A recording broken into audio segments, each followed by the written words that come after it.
focalizando e contemplando aquilo que a nossa alma deseja e se desapegando daquilo que desfoca a nossa alma, ou seja, a realidade sensível, eu posso chegar na contemplação disso com alguma facilidade, ou pelo menos é possível. E a partir disso eu posso contemplar o sumo bem, é o que diz Plotino. Não me pergunte o que é na prática essa contemplação. Não me pergunte. Eu tendo a pensar que os movimentos monásticos são profunda derivação dessa contemplação que Plotino pregava. Então é possível, se a gente quiser entender melhor aquilo que se aproxima dessa contemplação, olhemos um pouco o que seria a contemplação desses primeiros cristãos. Porque é muito provável que é o mesmo grau de contemplação. Agostinho teve uma experiência dessas com a mãe dele. Está no texto. Uma vez. Uma vez. Antes dela morrer. Tinha que ser. Um dia antes. Um dia antes. Então, vou só continuar aqui. Como aqueles que sobem em direção ao santuário dos templos devem se purificar, deixar de lado suas antigas vestes e subir sem elas. Até que, tendo abandonado nessa subida, tudo que é estranho ao divino, vejam, sozinhos em seu isolamento, simplicidade e pureza, o ser do qual tudo depende. Do qual tudo depende ou do qual tudo procede. Para o qual todos os olhares se dirigem, do qual provém o ser, a vida e o pensamento. Pois ele é a causa da vida, da inteligência e do ser. Tudo bem?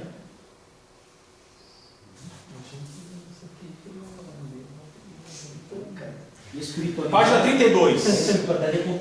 Página 32. Mas o que... Ponto 8. Mas o que temos de fazer para chegar a isso?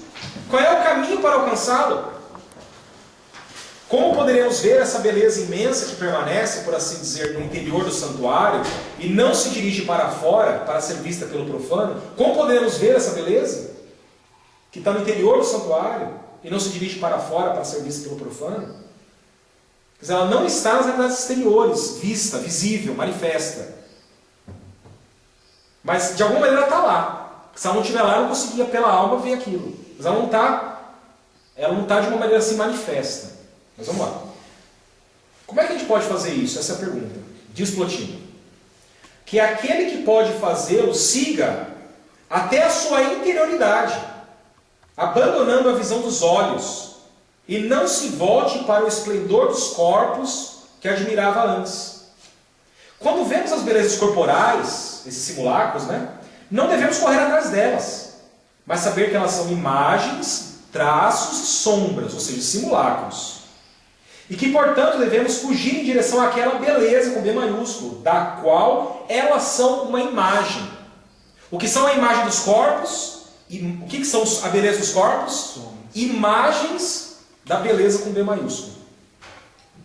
E é preciso fugir um pouco dessa beleza simulacra, para que eu possa, a partir disso, conceber a beleza com B maiúsculo. Então o mesmo ocorre com quem se prende à beleza dos corpos e não quer abandoná-la.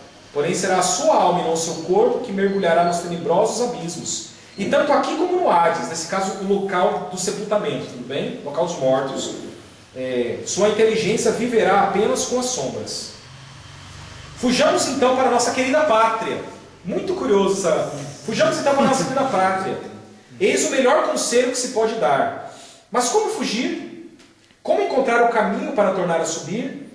Devemos fazer como Ulisses, que diz o poeta, enfim. Só pega a sequência da página 33. Nossa pátria é o lugar de onde viemos, e nosso Pai está lá. Muito curioso. E aqui não estou falando, são frases como essa, que é óbvio que existem identificações com o cristianismo. Agora, até que ponto isso de fato já estava contido no platonismo, ou até que ponto isso já não é influência da história cristã que o Amônio em algum momento da sua vida teve? Então no século III aqui. Século III. Nós não sabemos isso. Nós não sabemos. Plotino acreditava que isso estava em Platão. É por isso que ele coloca aqui. Bom? Mas está 700 anos depois, né? 9. Então, o que esse olho interior vê? Ao despertar ainda não é capaz de olhar para o grande esplendor que está diante dele. Não adianta só ser desperto. Porque o que está diante dele é um grande esplendor. Por isso a alma precisa habituar-se primeiro a contemplar as belas ocupações, depois as belas obras, e por fim precisar habituar-se a contemplar as almas daqueles que realizam belas obras. Então é por meio da contemplação de esplendores menores é que a alma vai se habituando a ver o esplendor maior. As artes são fundamentais para isso. Eu aprecio a obra, depois eu aprecio o artista que fez a obra. Isso. Lembrando que o artista que fez a obra ainda não é isso. Para chegar lá. Assim como, são analogias, assim como quando eu vejo a obra eu aprecio o artista, da mesma maneira eu vou apreciando as belezas inferiores para descobrir de onde elas procedem. Elas procedem de onde? De uma beleza com B maiúsculo. Vai graduando, faixa branca. Primeiro dança. Até chegar em 7 cachoeiras. Ok, a frase que eu quero destacar aqui. A frase que eu quero destacar aqui, mas como é possível sermos capazes de ver a beleza da alma boa? Resposta: volta o teu olhar para ti mesmo e olha. Frase importante. Porque essa frase tem Agostinho. Algumas vezes. E quando está em Agostinho, qual que é a ideia dele? Mesma coisa. Mesma coisa. Mesma coisa. Só está repetindo. De alguma maneira o Agostinho fala, eu conheci o divino quando eu olhei para dentro, que nem foi o exercício que os platônicos me ensinaram. A única coisa que eu não pude conceber ao olhar fazer esse exercício é uma única realidade. O verbo se fez carne. Isso eu não consegui.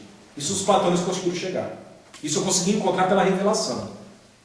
Mas sem a revelação, só fazendo esse exercício de contemplar por meio do olho da alma, eu consegui chegar à compreensão de que o Logos existe, de que existe um ser divino, enfim, e uma outra série de outras realidades. Lembra que ele colocou exatamente isso antes da sua conversão, antes do capítulo sobre conversão. A gente vai voltar para os textos e vamos perceber isso em Agostinho. A gente só está lendo os textos e a gente vai chegar lá. Mas no caso, quando ele contemplou, ele não está buscando a beleza da alma? Não, ele está procurando a beleza que está para além da alma, da qual essa beleza da alma procede. É a grande beleza. Rodrigo, você já não acha que... Quer ver? Ó, página 34, no meio. No final desse parágrafo primeiro da página 34. A última frase desse primeiro parágrafo diz assim: fixa então o teu olhar e vê. Esse é o único olho, ou seja, o olho da alma, esse é o único olho que vê a grande beleza. Com o olho da alma a gente olha o quê? A grande beleza. Onde está isso? Tá vendo o primeiro parágrafo da página 34? Uhum. A última linha, a última frase do primeiro parágrafo. Agora perceba qual é o exercício que os platônicos querem gerar. E por que era tão complicado entender o Logos que se faz carne? Porque na proposta platônica e da neoplatônica, a questão não era do divino se tornar humano, porque isso seria diminuir o divino. A proposta platônica era que nós nos tornássemos divinos, por assim dizer. Isso está claramente manifesto no último parágrafo da página 34, primeira linha. Portanto, que todo aquele que queira contemplar ao divino e ao belo, se torne antes divino e belo. Acharam? Isso só é possível por meio da contemplação. Processo. Tudo bem? A teologia grega, ela cria na salvação como divinização. Está aí. Está aí. Muito também do hinduísmo, né? O hinduísmo traz essa ideia de Crescimento na divindade. Ok, próximo texto, texto 2. Sobre o primeiro bem e os outros bens. Enéada 1,7. Só um comentário que para Platão as artes não tinham tanto valor, porque, por exemplo, uma imagem, ela era uma cópia da realidade. Né? Então, nessa ascensão, as artes elas são cópias. São meras cópias. Então, Elas são cópias de uma ideia. Elas são cópias de uma ideia. A ideia já é uma representação mental da realidade. A Xerox da Xerox. A arte é Próximo texto. copiar a cópia do... Próximo texto, texto 2. Texto 2, sobre o primeiro bem e os outros bens. Estão comigo? Tranquilos? Texto 2 aqui, qual parágrafo? Texto 2, sobre o primeiro bem e os outros bens. É uma folha só, então você tem como se perder. página 40 e 41. 2. No item 2. Qual é a relação que todas as coisas têm com o bem? As coisas desprovidas de alma dirigem-se à alma. E essa dirige-se ao bem por meio da inteligência. Então, a gente vai para o bem assim, por meio da inteligência. Na alma, rumo à inteligência até o bem. Todas as coisas têm algo do bem. pois se possuem certo grau de unidade e de existência, é por participarem de sua forma ideal do bem.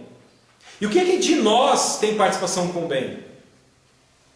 Do ser humano. O que é que do ser humano tem participação com o bem?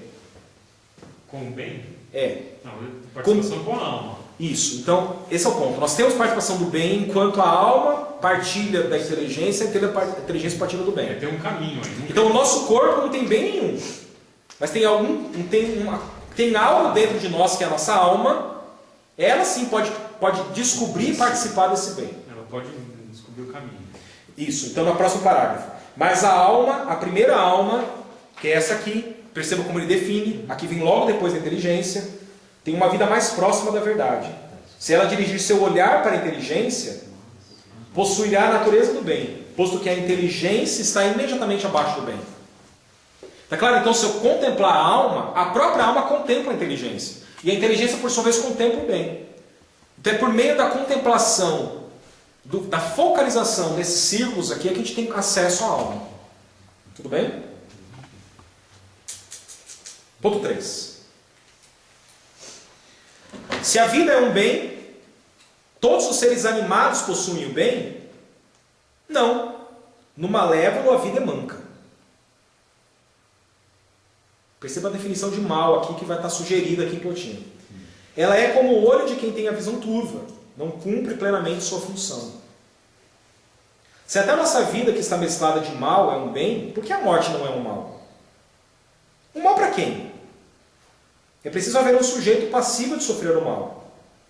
E quem é que pode sofrer o mal? O corpo, perceba. Então, se tal sujeito, o corpo, não está mais entre os seres e está privado de vida, não há mal algum para ele, como não há mal algum para uma pedra. Mas se a vida e a alma existem após a morte, então a morte é um bem para a alma. Uma vez que sem o corpo, ela tem mais liberdade para exercer o ato que lhe é próprio.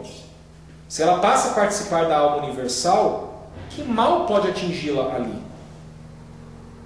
Assim como os deuses possuem o bem isento de qualquer mal, o mesmo ocorre com a alma que preserva sua pureza. Se não a preserva, não é a morte que é um mal para ela, mas sim a vida. E se ela é punida no Hades por não ser pura, mesmo lá o mal é a vida, e não a morte. É difícil entender, mas estão acompanhando? O mal está aqui, está aqui. Mas alguém que está apegado a essas coisas, o que é o grande mal para ela? É sair dessa vida. Porque ela não consegue se apegar àquilo que é a verdadeira vida. É o que o Plotino está falando. Agora, para quem consegue se apegar à verdadeira vida, se desapegar desse corpo, que é o grande mal, é a melhor coisa que pode ter. Por isso que o malévolo é aquele que não enxerga, tem a visão turva. O malévolo é aquele que está vestido. Nesse sentido, o que é uma maldade? É a ignorância do... É uma disfunção. É uma disfunção do quê? Do bem. Do bem. É uma desvirtuação do bem. Em outros textos, é a própria ausência do bem que constitui o mal. Então, o que é o mal? O mal é o bem disfuncionado. Isso é o mal. Onde que entram esses deuses que ele menciona? Onde é que eles se encaixam nessa estrutura? Boa pergunta também, não sei te responder. Mas ele era um religioso pagão, ele acreditava nos deuses. Esses deuses não é esse sumo bem, é importante saber disso. Eu tendo a pensar de que esses deuses, porque a lógica do pensamento, também procedem da alma, porque eles são seres vivos. Esses deuses são seres vivos. Só que eles são deuses em que medida? Em que eles são incorpóreos. Então eles não se associam com a matéria que é má por excelência, porque nela ela é o obscurecimento de toda a luz divina. Então eu tendo a pensar que os deuses nada mais são do que aquilo que procede da alma e que não se encarnou. Esses são semideuses. Isso é uma categoria acima ali. Isso seria o... É uma complicação isso aí, gente. É uma tremenda de uma complicação. Tem uma palavra em grego, que é o daimon, que ninguém sabe traduzir esse negócio direito. Os nossos mais grosso, talvez não por ninguém. Se tiver eu, daimon.